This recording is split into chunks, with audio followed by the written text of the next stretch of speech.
Alexis, thank you so much for joining us. This hour is, and I was clear with my team when we were producing this show, this is not about judgment. This is not about assigning or wagging a finger. This is a conversation, honestly, that me and my girlfriends have had. A couple of my crew guys, they're not moms, but they're dads, they're men. And they all, when they heard about this show, were like, yes, I understand. Because so many people can relate to this past year of having that little drink to knock the edge off. How do you describe why that mini teeny is kind of a respite for you? I mean, first, I need to acknowledge, the privilege of being able to work from home and stay home with my kids who are not in school, like never seem to be in school, even though they're in a hybrid model at their public school. And then also being able to talk about something, like drinking is not the meeting of a basic need. Yeah. It's something I can choose to do. It's kind of a leisure activity. There's a systemic problem that's beneath the surface of why so many women and so many people in my group are talking about their need to have that extra glass and more than their usual. And I feel it myself, why I need to have more than my usual, which was one tiny teeny, and now it's two tiny teenies and maybe a glass of wine on top of that.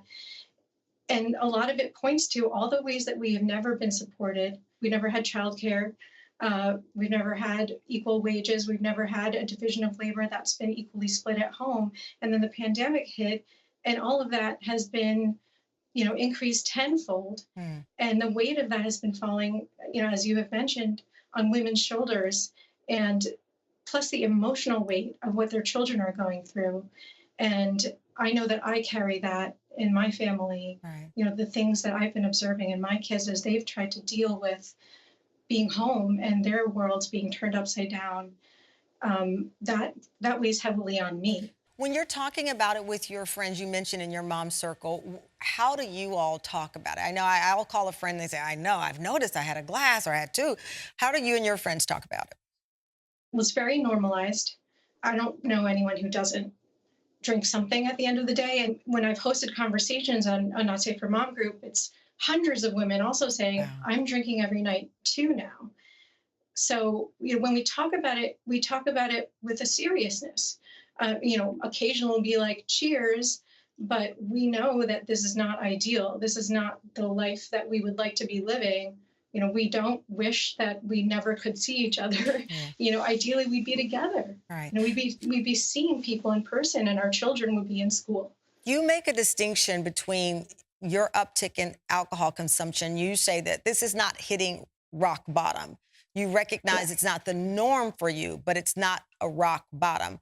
Are you worried that it could go into that area where it is a problem?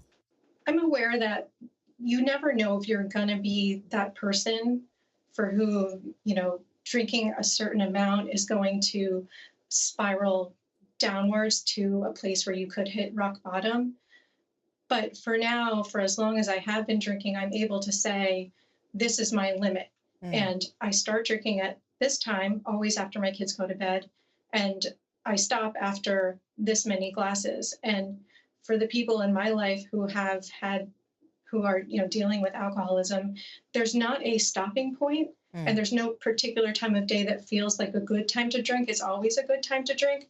So, I can limit myself, and Right. I've also tested it because I was worried. Alexis, you have the support group. You've built the community Not Safe for Moms group. You mentioned you don't like to see those memes that go around where this wine mom culture, I don't want to say it's celebrated, but it's sometimes seen as a more lighthearted thing than you believe it can be.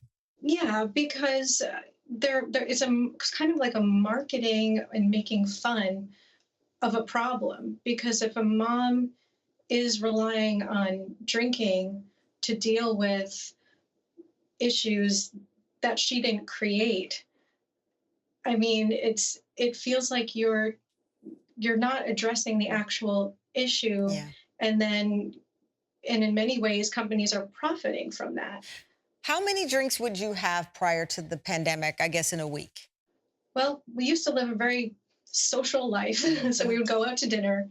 And then when my husband and I are home, we like to make time for each other. So after putting the kids to bed, making that small martini was kind of a ritual for us. And he would cook and we would enjoy a drink together and talk about the day. So I would drink every night, either a small martini or a glass of wine.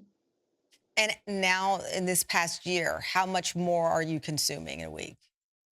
So now every night it's like a small martini and a glass of wine, or two small martinis. And, on a good night, it's just a glass of wine. And I don't love this for myself. Yeah. And when the pandemic is over, when my usual support systems are back and I can, start exercising again, start seeing my friends, finding outlets, I can start to try to turn over a new leaf. But What I does really your think husband say? Because obviously, even when we talk about weight loss, men lose weight differently, they drink different. This has had a different yeah, impact.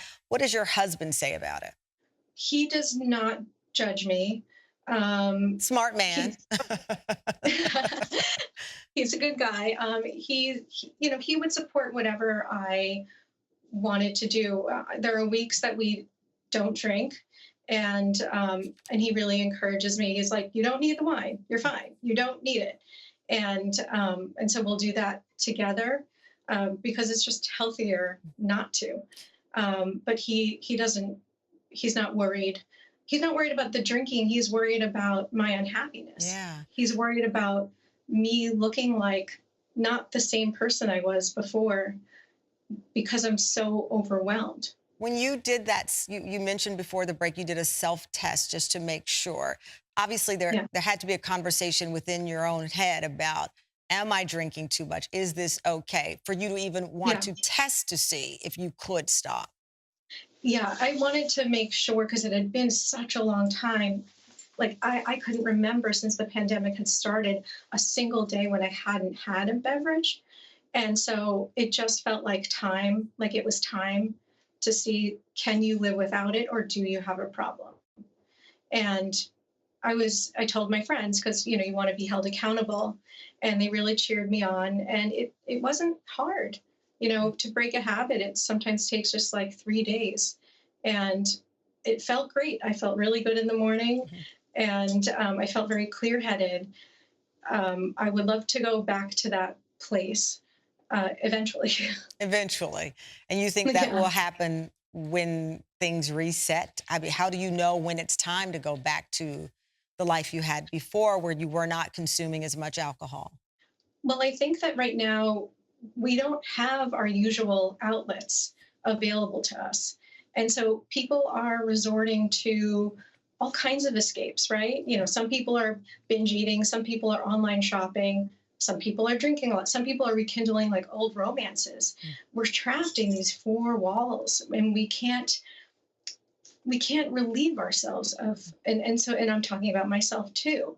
So I have a very full big life normally when we're not in a pandemic, and lots of places where I express Mm. myself energetically and creatively, that I wouldn't think, I actually wouldn't be able to have my full day with the amount that I'm Yeah. drinking now.